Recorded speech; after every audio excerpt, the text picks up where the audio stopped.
Nakapiring sila, walang warrant of arrest. These are all violation of human rights that this government have to answer for.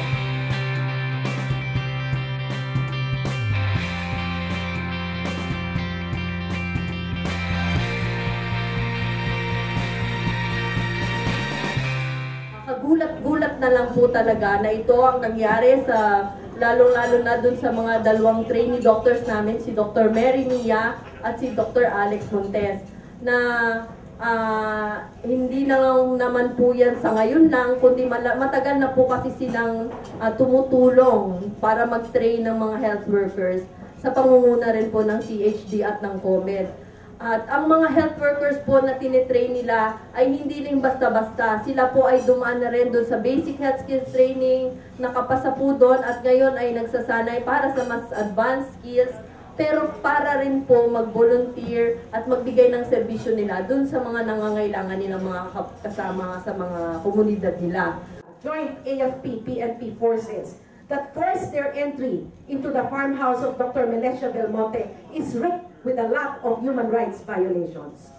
First of all, there was no clear search warrant. They presented a search warrant whose name is under Mario Condes at nakalagay lang Barangay May Bangkal, Morong Rizal. Who is Mario Condes? Nobody knows. The fact that there was an enforceable entry, there is illegal there's a lot of illegal things that happen there.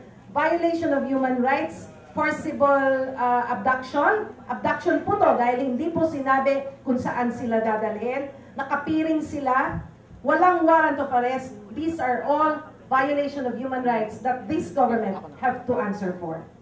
Pinagbubulaanan namin ang sinasabi ng mga military sa kanilang press releases na sila ay nag-aaral gumawa ng bomba at mayroon silang mga armas. Hindi po yan totoo. Ito po mga doktor, mga nurses, midwives, health workers na nagsisilbi sa mamamayan natin at nanatili dito sa ating bayan.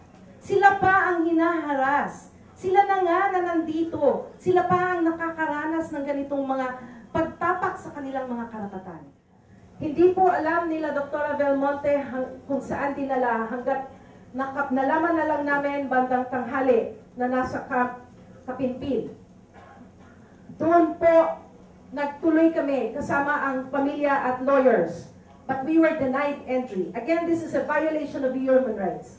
Denial of the right to counsel, denial of the right for families to see them, denial of the right for doctors. I am myself is a doctor, and I want to see that they are in good health, that they are not in any way tortured or whatever, physical harassment, physical injuries, or even mental torture for that matter.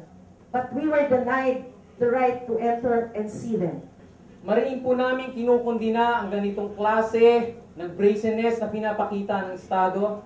Patunay lamang ng Estadong ito ay gagawin ng lahat.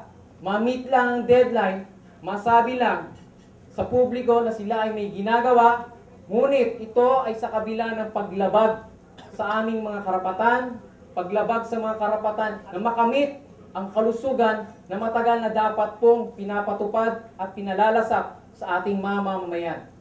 Nananawagan tayo sa ating lahat ng mga kasamahan, sa ating lahat ng mga kamag-anak, na tayo ay magkaisa at labanan natin itong ginagawang karahasan na ito laban sa ating mga mamamayan. Karapatan ng mamamayan! Ipaglaban! Ipaglaban!